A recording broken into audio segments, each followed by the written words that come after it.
Dean, welcome to Minutes Bike Social. Thank you very much for joining us. I know this is technically classed as your day off from the 2024 Isle of Man TT, but you're still working, so we appreciate your time. Sat here today though, and sat on the bike is two different types of work, to be honest. This is a lot more relaxed. Yeah, we're not hooning round No, exactly. 135 average mile an hour. I think first of all, let's just talk about this week so far. 2 podiums. Podium on the Little CBR 600, podium yesterday in the Superbike race. All in all, first couple of race days have been really positive for you. Yeah, exactly. No, we've found something every time we've gone into a race, which has been nice. Because I said on the podium yesterday, or the interview yesterday, sorry, I struggled a bit at the start of the week. Obviously, new bike, new team, and things like that, and I just didn't feel 100% comfortable.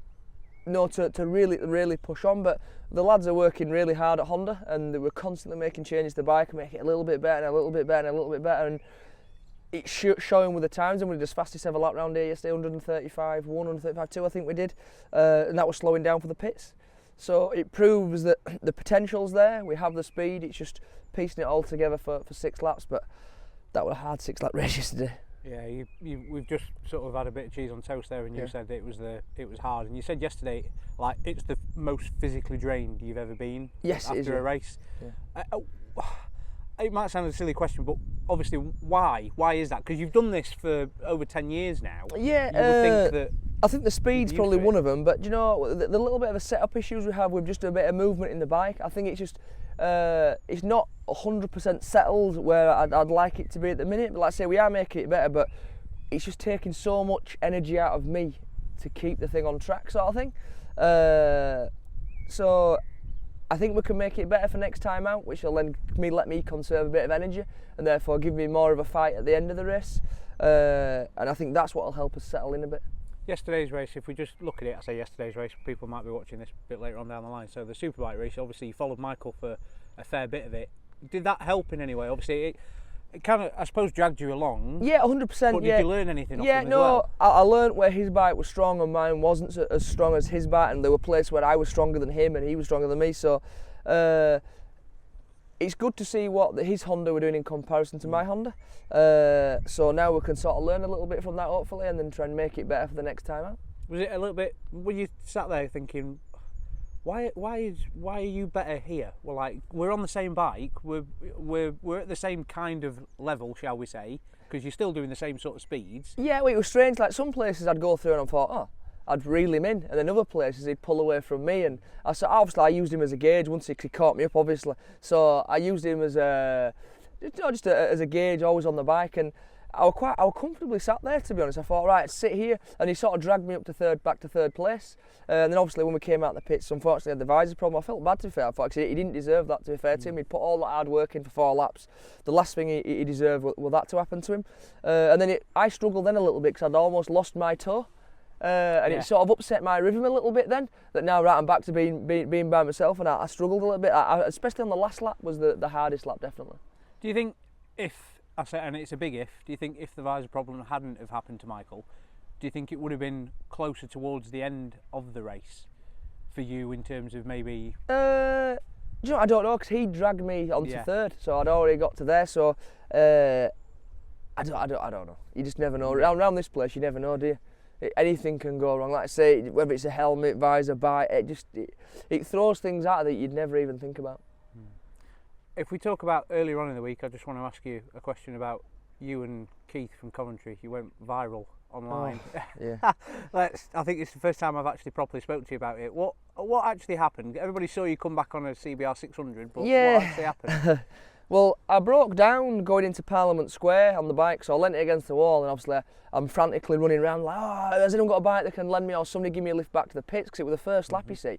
I'd only got, obviously, to Parliament Square, and luckily Keith goes, you can use my CBR 600, he says, but I can't get back to the pits. I says, will you give us obviously let me on the back? He's like, yeah, no problem. So he was going to give me a backy back.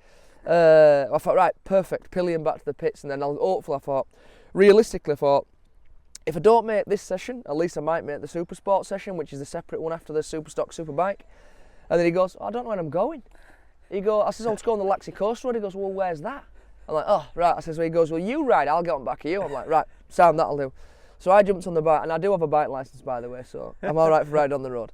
So I jumped on the bike, and we go hooning back, but obviously I was going probably a little bit quicker than I should have done on the coast road in the 50 limits, country lane, so there were no built-up areas, and I undertook an unmarked police bike that I didn't know were obviously a police bike. And then he was a sergeant. I can't remember his name. It was all a bit of a blur at the time. So when you get off a bike doing 200 mile an hour and you jump on that, it feels like you're going really slow, but you're not. And I stopped in Onken, down just on Douglas Front. When I stopped at Laxey, you've got to go like that way around. He came screaming and shouting at me like, "What the F are you doing?" And all. I'm like, sorry. He's like, "Where do you think you're going?" I'm like, I'm stood there in Honda levers, my helmet on my neck. I'm like, I'm as guilty as charged.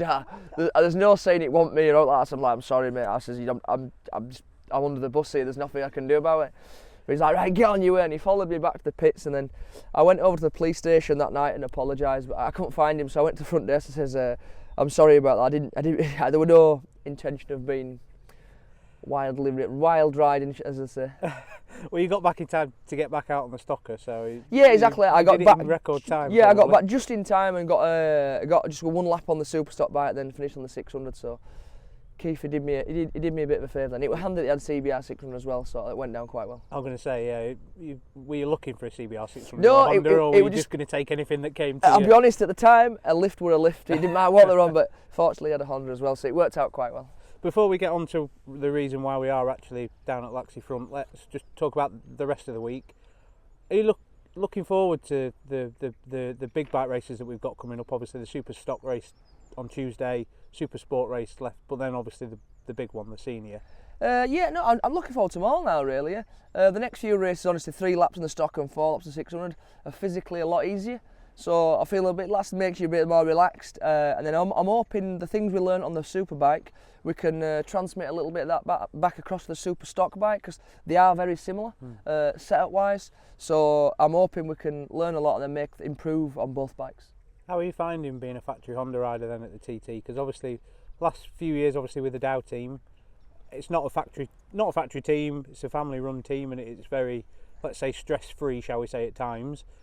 But being in the factory Honda team, you are probably, other than the national treasure, you are the #1 rider in that team. How are you finding it? I've got a lot of PR things to do this week. It's been quite challenging at times, I think.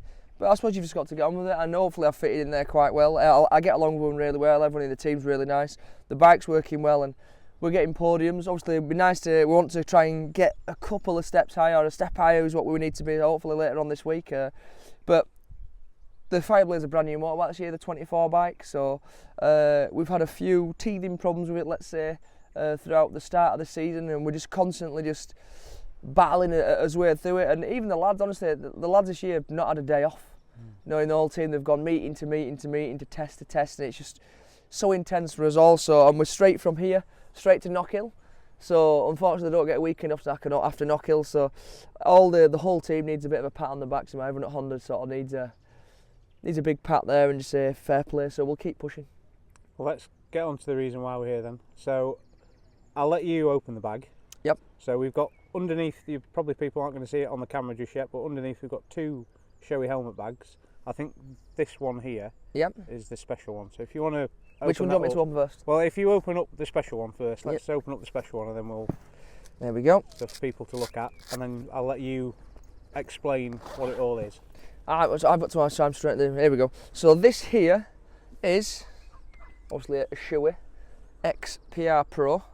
I'll tell a lie actually. It's SPR Pro, not XPR, SPR. And this is a replica of my current helmet, which I'll be honest, right? The people in Japan at Shoei have done an absolute amazing job of copying it exactly. Because to be fair, I could get one of these off the shelf now and just put a few of my sponsor stickers on, and it is identical to what I have. I'm going to get my helmet out now. And, yeah, I was going to say, if you get in the other bag, we've obviously in got the other bag we've we've actually got my race helmet. So we're going to hold them at the side of each other. Apart from the visor, I'll put this here. I don't want to roll away. Apart from the visor and a few tear-offs, look at that. He's absolutely identical. Look at this. So if you want, you can pre-order one, and you can have one exactly the same as I wear. It's good, isn't it? Yeah. What does it mean to you to have a replica helmet being sold? Because obviously, I'm guessing you might be a bit like me. As a kid, you always wanted your hero's replica helmet to ride around on the roads or just have it in the garage or whatever. So for you now to have your replica helmet in shops, what does it mean to you? It's mind-blowing. I think it's quite surreal, really. I never even thought I'd ever do that. But here we have it. I actually quite like the metallic little fleck they've put on it, actually. Even the gold's got a metallic on it. That's a cool helmet. I reckon if I put, in fact, I'm going to do a bit of an experiment here. You don't mind, do you? You do whatever you want. They're your helmets. Right. I'm going to take off this visor, right? You see, now, the people at Shoei were considering whether to put a dark visor on that one, but they wanted to put the clear visor on, yeah, just to show people what it was going to look like when they come out. Can you hold that a second? Sorry. That's it. Cheers. I'm going to put on my race visor onto this helmet, and I reckon it'll look exactly the same as mine. This is how much of a when you want a replica, sometimes there's differences. Honestly, in this, a dark visor, apart from a slightly dark, which I do normally wear a clear, to be fair, apart from a few stickers on the helmet, that's my replica helmet. Yeah. And it looks, with my visor on, obviously there's a few little stickers here, but it looks absolutely identical, doesn't it? I could wear that in tomorrow's race and nobody'd know. Yeah. Yeah. That's cool, isn't it? Cool, isn't it? That's really cool. Yeah. So as a kid, whose helmet did you want as a replica helmet? First ever helmet I wore racing, right? Who used to wear a red helmet? Shoei. My first ever racing helmet was a Shoei. I had Spada levers on, a Shoei helmet, my first ever race. Guess whose replica I had on my head? A red Shoei helmet, there's only one, Michael Rutter. Michael Rutter. There you go, that was my first ever helmet I wore racing. I wore Michael Rutter's replica helmet. So you never know, in 10 years' So somebody time, might wear mine, you never know. There could be a little miniature Dean Harrison running around at the TT. Madness. Wearing your replica helmet. It's a cool little thing, isn't it? Yeah, it's cool. Yeah. I'm going to take my visor back now. I'm going to say, you're going to need that for tomorrow. You're going to need that. So all the links for everything, I think we'll put them in the description below so people can actually find out all about it. Yeah. But that is an exclusive unveiling. No one's ever seen that before. No, that's the first time I've seen it. That's the first time I've seen it. I hadn't seen it. Yeah, that's the first. Well, then again, it's that much of a replica. I've seen quite a lot of it because I've been wearing one every week. Do you know what I mean? So I have seen it, but that's the first time I've seen the replica from Shoei. So no, that's. I think it's quite amazing, to be honest. What do you think you'll do if you see someone riding on the road around the Isle of Man with one on? Do you think you'll stop and... You've got to give them the thumb, haven't you? Give them the thumb up. Give them the thumb. Thanks for buying it. Yes, exactly. Yeah, so what we'll do is we'll put in the description all the links to everything, so everybody knows where to go to buy it. I think it's going to be in selected dealers, but you can, I think, purchase it online. But we're going to put all the links down below for people to find it, and hopefully soon people will be riding around in a replica Dean Harrison helmet. There you go. Quite a cool little thing. Yeah, it is. Yeah. Yeah. I think it's really cool. Yeah, definitely. There we go. They're all locked up now, so people, no one can see it. When we walk past the shed Top secret. in 5 minutes, people won't be able to see what they are. I can show them this one that looks exactly the same, but I can't show them that one. Yeah, you can't show them that one, yeah, because no one really knows about it just yet. Yeah, exactly. But Dean, thank you very much for your time. We really, really appreciate it. Hopefully the helmet sales go down well. Hopefully you've got something in your contract which means you get a 10% bonus on every single one.